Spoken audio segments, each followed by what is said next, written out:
آج کی ویڈیو میں ہم ایک ایسا راز جاننے والے ہیں جسے سن کر آپ کا دل بھی نرم پڑ جائے گا اور آپ کی امید بھی تازہ ہو جائے گی۔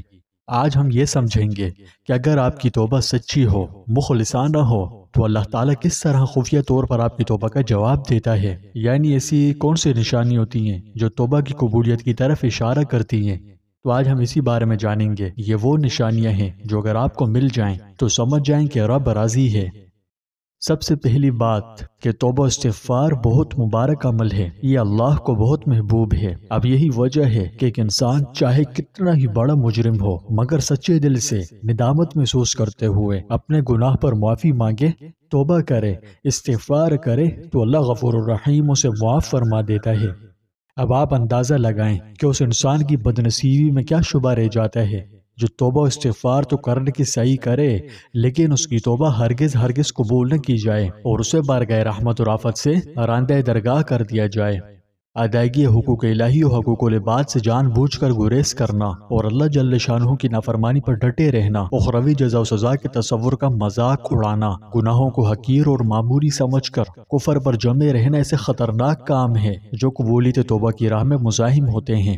لیکن ہمیں کیسے معلوم ہو سکتا ہے کہ اللہ نے ہماری توبہ قبول فرما لی یا نہیں؟ یعنی ایسی کوئی تو نشانیاں ہوں گی جن سے ہمارے دلوں کو قرار آ سکے اور ہم جان سکیں کہ ہماری توبہ قبول ہوئی یا نہیں۔ تو دیکھیں، سب سے پہلے تو ایک بات یاد رکھیے، اللہ تعالیٰ تو خود فرماتا ہے ان اللہ یحب التوابین، یعنی اللہ توبہ کرنے والوں سے محبت کرتا ہے۔ پیارے دوستوں، اللہ رب العزت جو ارحم الراحمین ہے، غفور الرحیم ہے، تواب الرحیم ہے، جو خود فرماتا ہے کہ اس کی رحمت اس کے غضب پر حاوی ہے، تو کیا سوچا آپ نے جو رب خود محبت کے اعلان کر رہا ہے وہ کب آپ کو خالی لوٹاتا ہے؟ اصل بات یہ ہے کہ اللہ آپ کی توبہ قبولیت کا کیسے جواب دیتا ہے۔ تو دیکھیں، یہ قبولیت کی علامات اکثر اوقات خفیہ طریقوں سے ظاہر ہوتی ہے۔ پہلی نشانی دل کا بوجھ ہلکا ہو جانا ہے۔ جب آپ دل سے توبہ کرتے ہیں اور کوئی گناہ نہیں کرتے، اپنے آپ کو ہر قسم کے گناہ سے محفوظ رکھنے کی ہر ممکن کوشش کرتے ہیں، تو قبولیت کے چند لمحات کے بعد محسوس ہوگا کہ دل پر اور زندگی پر جو بوجھ تھا وہ اتر گیا۔ یعنی جس گناہ نے دل کو پریشان کر رکھا تھا، گھیر رکھا تھا، اداس کر رکھا تھا، اب وہ گناہ آپ کو بوجھ لگنے لگتا ہے۔ تو ہاں، یہی علامت ہے کہ اللہ نے آپ کو معاف فرمانے کا عمل شروع کر دیا ہے۔ دوسری نشانی ہے گناہوں سے نفرت محسوس ہونا۔ توبہ کی قبولیت کی ایک اور خفیہ نشانی یہ بھی ہے کہ آپ کو اسی گناہ سے نفرت محسوس ہو جاتی ہے۔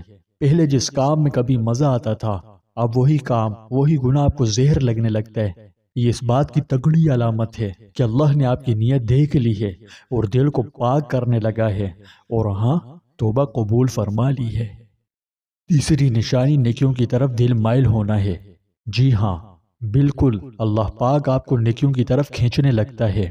آپ کو خود پتہ نہیں چلتا لیکن نماز میں دل لگنے لگتا ہے، قرآن کی آواز، اس کی تلاوت اچھی لگنے لگتی ہے، اللہ والے لوگوں کی صحبت اچھی لگنے لگتی ہے۔ یہ سب خفیہ اشارہ اور اللہ کا جواب ہے کہ آپ کی توبہ قبول ہو گئی۔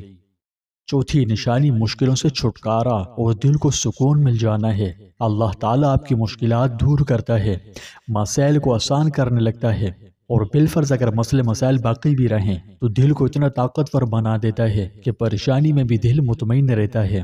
یہی وہ خوبصورت اور خفیہ مدد ہے جو صرف سچی توبہ کرنے والوں کو ہی ملتی ہے۔ یوں سمجھیے، توبہ استغفار کا عمل انسان کو کچھ سے کچھ بنا دیتا ہے۔ اگر کوئی شخص سچی توبہ کرتا ہے تو اللہ اس کے ماضی کے گناہوں کو اس کی نیکیوں سے بدل دیتا ہے، اور یہ میں نہیں، قرآن کی بات ہے۔ فرمایا، جو شخص سچی توبہ کرے، ایمان لائے، نیک عمل کرے، اللہ اس کے گناہوں کو نیکیوں میں بدل دیتا ہے۔ سوچئے کیسا کریم رب ہے۔ میرے پیارے بھائیوں اور بہنوں، اگر آپ بھی چاہتے ہیں کہ اللہ آپ کی توبہ کو قبول کرے تو سچی نیت اور پکا ارادہ کیجئے، گناہ کو چھوڑ کر اللہ کی طرف لوٹ آئیے۔ یاد رکھیے، اللہ رب العالمین بہت مہربان ہے، معاف کرنے والا ہے، اور توبہ قبول کرنے کو بہت پسند کرتا ہے۔ بس آپ سچے دل سے مانگیے اور دیکھیے کہ آپ کی زندگی کیسے بدلتی ہے۔ ثواب کی نیت سے کامنٹس میں استغفر اللہ لازمی لکھیں۔